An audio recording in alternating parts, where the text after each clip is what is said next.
नमस्कार दोस्तों, GK GS quest के डेली क्विज 23 में आज हम 20 क्वेश्चन करेंगे। हर क्वेश्चन के लिए आपको 5 सेकंड का समय दिया जाएगा। तो चलिए शुरू करते हैं। क्वेश्चन 1, राष्ट्रीय आकलन की तैयारी किसका दायित्व है? Who is responsible for preparing the national income assessment? Option A योजना आयोग, बी राष्ट्रीय विकास परिषद, सी राष्ट्रीय प्रतिदर्श सर्वेक्षण या डी केंद्रीय सांख्यिकी संगठन।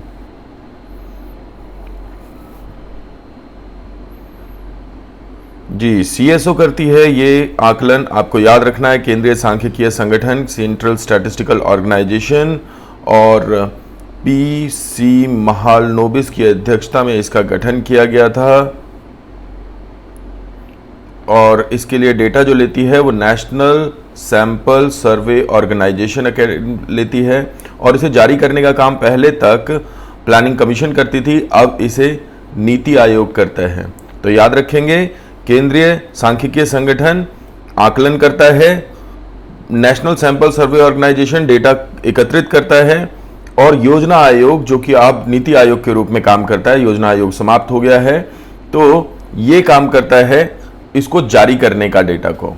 तो नेक्स्ट क्वेश्चन, किस जगह पर चरागाह को पंपास कहा जाता है? In which place is the pastures called pampas?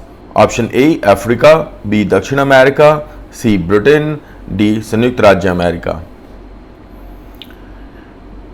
आपको जरूरत पड़ेगी सवाना की, वेल्ड की, इसके अलावा प्रेरी, स्टेपी, डाउन्स और कैंटरबरी। ये मुख्य हैं जिन्हें आप याद कर सकते हैं। दक्षिण अफ्रीका में सवाना होते हैं, और अगर साउथ अफ्रीका की बात की जाए तो साउथ अफ्रीका के घास के मैदान वेल्ड कहलाते हैं। दक्षिण अमेरिका आंसर होगा पंपास। इसके बाद में ब्रिटेन के घास के मैदान मीडो कहलाते हैं। संयुक्त राज्य अमेरिका, यहाँ पे जो घास के मैदान है वो प्रेरी कहलाते हैं। स्टेपी होते हैं मंगोलिया में, और डाउन्स हैं ऑस्ट्रेलिया में, और कैंटरबरी है न्यूजीलैंड में। तो इन्हें आप याद रखेंगे, these are important one. Next, किस देश का कुछ भाग एशिया में तथा कुछ भाग यूरोप में है? Which country has some part in Asia and some part in Europe? Option A Lebanon, B Syria, C तुर्की, डी संयुक्त अरब अमीरात।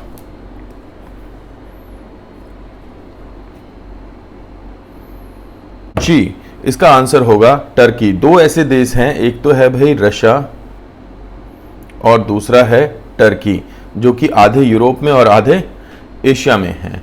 नेक्स्ट क्वेश्चन, श्रम एक विषय है, labour is a subject. Option A संघ सूची का, बी राज्य सूची का, सी समवर्ती सूची का, या डी अवशिष्ट शक्तियों में। संघ सूची और राज्य सूची 1935 के एक्ट से ली गई थी भारतीय संविधान में। समवर्ती सूची का प्रावधान ऑस्ट्रेलिया से लिया गया था, और अवशिष्ट शक्तियां केंद्र सरकार के पास रहेंगी। आर्टिकल 248 के अनुसार यह प्रावधान कनाडा से लिया गया था, इसीलिए भारतीय संघीय व्यवस्था कनाडा की देन मानी जाती है। यहाँ पे आंसर होगा समवर्ती सूची। राज्य और केंद्र दोनों ही कानून बना सकते हैं लेबर को लेकर के। नेक्स्ट क्वेश्चन, झांसी की रानी किसकी कृति है? Whose work is the poem queen of Jhansi? Option A Vrindavan Lal Verma, B Subhadra Kumari Chauhan, C Mahadevi Verma, और डी रामधारी सिंह दिनकर। सिंहासन हिल उठे राजवंशों ने भ्रुकुटी तानी थी, बूढ़े भारत में भी आई फिर से नई जवानी थी, खूब लड़ी मर्दानी वो तो झांसी वाली रानी थी। सुभद्रा कुमारी चौहान ने लिखी है ये beautiful romantic poem. Next, inter services intelligence क्या है? ISI, what is inter services intelligence?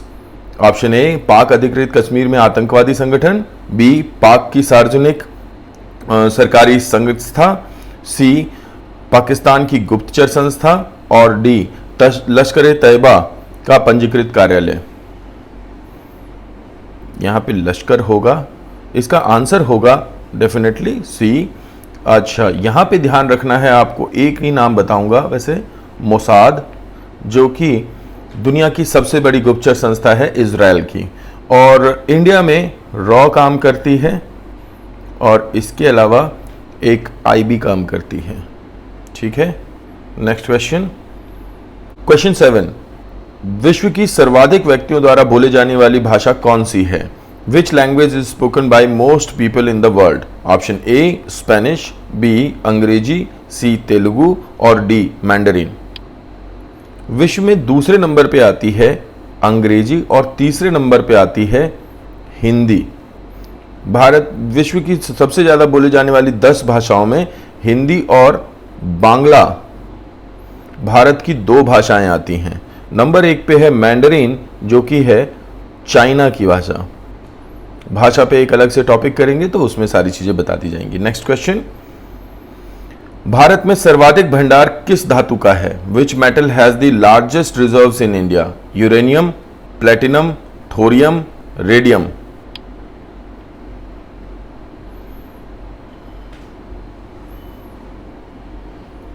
इसमें आंसर होगा थोरियम। भारत में मोनाजाइट रेत से थोरियम निकाला जाता है, और thorium based fast breeder reactor हैं हमारे यहाँ पे, जो कि न्यूक्लियर एनर्जी उत्पादित करते हैं।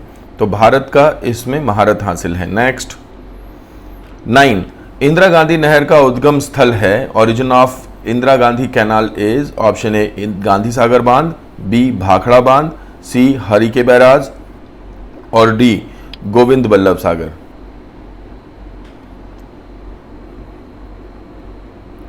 जी, इसका आंसर बी नहीं होगा, इसका आंसर होगा सी हरिके बैराज होगा इसका आंसर। ये कैबेज नहीं होगा, बैराज ही कहते हैं। बैराज जहां पे कि बांध बनाने के बाद पानी जमा होता है। ठीक है, तो यहाँ पे हरिके बैराज दिया हुआ है, तो ये आंसर होगा। अगर हरिके बैराज ना हो तो आप भाखड़ा नांगल डैम भी मार सकते हैं। नेक्स्ट क्वेश्चन, सतलुज नदी वैसे याद रखना होगा आपको।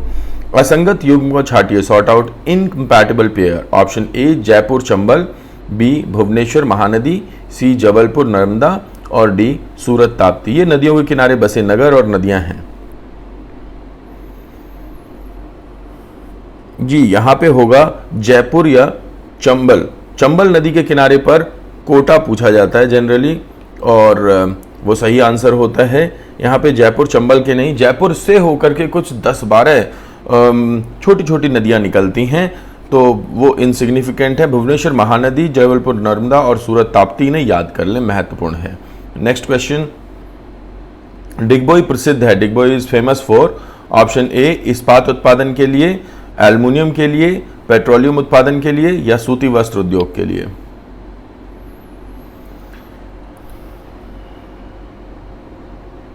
जी, तो ये भारत का पेट्रोलियम उत्पादन के लिए एक रिफाइनरी है। भारत की सबसे बड़ी रिफाइनरी आपको याद रखनी है, that is Mathura refinery. Bharat की सबसे बड़ी pipeline HBJ pipeline, Hazira, Bijaypur, Jagdishpur होकर के जो पाइपलाइन जाती है, जो नोएडा तक आती है, ये लाइन है, सबसे बड़ी है। डिगबोई एक तेल कारखाने के रूप में लगभग 1911 में इस्टेब्लिश किया गया था। नेक्स्ट क्वेश्चन, आधुनिक देवनागरी लिपि का प्राचीनतम रूप क्या है? The oldest form of modern Devanagari script is? Option A Kharoshthi, B Brahmi, C Devapri और डी पाली। यहाँ पे पाली आएगा। पाली इज अ लैंग्वेज, बहुत सारा हिस्ट्री लिखा गया है। जी, इसका आंसर होगा ब्राह्मी लिपि। जो देवनागरी है वो ब्राह्मी लिपि में लिखी जाती है, इसी देवनागरी पे बेस्ड है हमारी हिंदी भाषा। नेक्स्ट, ब्रह्म समाज का सिद्धांत आधारित है। द प्रिंसिपल ऑफ ब्रह्म समाज इज बेस्ड ऑन? ए नैतिकता पर, बी अद्वैतवाद पर, सी एक देववाद पर या डी बहुदेववाद पर।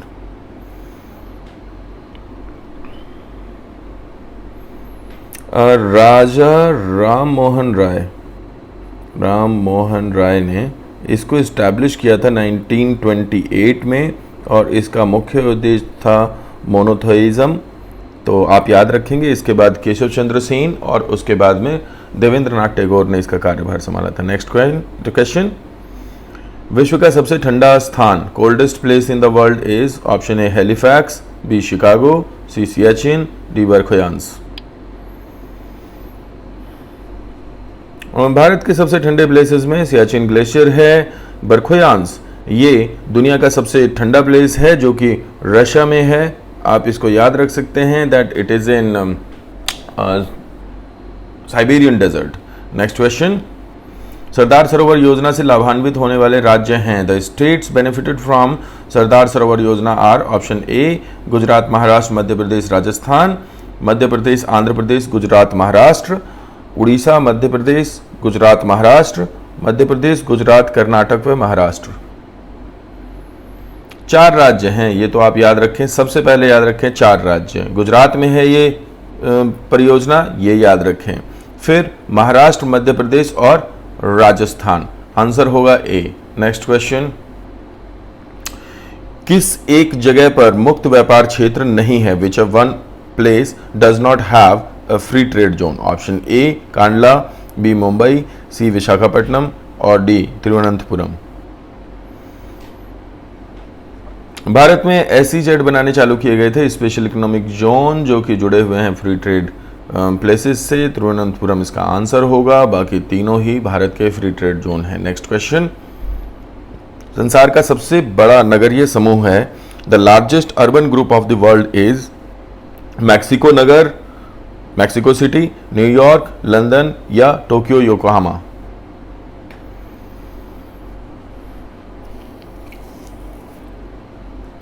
जी, इसका आंसर होगा टोक्यो योकोहामा, जो कि जापान की राजधानी है। नेक्स्ट क्वेश्चन, लाल फीताशाही का अर्थ? The meaning of red tapism is? Option A विलंब, बी भाई भतीजावाद, सी भ्रष्टाचार और डी नियमों का कठोरता से पालन।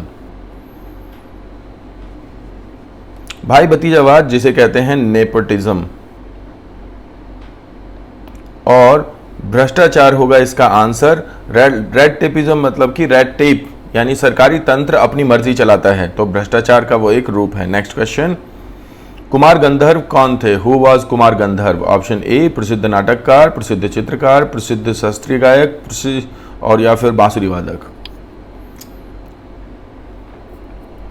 इस क्षेत्र से एक क्वेश्चन आ ही जाता है कि शास्त्रीय नृत्य या शास्त्रीय गायन से कौन जुड़े हुए हैं। यहाँ पे आंसर होगा सी, फेमस क्लासिकल सिंगर थे जिन्होंने कि किसी भी घराने में आने से मना कर दिया। जैसे आप कर्नाटक घराना, हिंदुस्तान घराना, इस तरीके से आप पढ़ते हैं, हिंदुस्तानी संगीत के बहुत सारे घराने हैं, तो उनमें आने से इसने मना कर दिया था। नाम याद रखेंगे, महत्वपूर्ण है। नेक्स्ट एंड लास्ट क्वेश्चन, राजनीतिक दलों को मान्यता कौन प्रदान करता है? Who gives recognition to political parties? Option A केंद्रीय विधिमंडल, केंद्रीय गृह मंत्रालय, चुनाव आयोग या लोकसभा? राजनीतिक दल जो लड़ते हैं उन्हें राज्य स्तर का या केंद्र स्तर का जो स्तर है वो इलेक्शन कमीशन देता है। आपको सिर्फ कमेंट बॉक्स में ये बताना है कि इसके लिए कौन सा मेथड अपनाया जाता है, यानी कि कब किसे क्यों दी जाती है मान्यता और किस आधार पे चुनाव आयोग मान्यता देता है। तो आशा करता हूँ कि आज के क्विज में आपको मज़ा आया होगा, कुछ सीखने के लिए मिला होगा। कमेंट बॉक्स में अपना स्कोर बताएं और फीडबैक करते रहें। Thank you so much.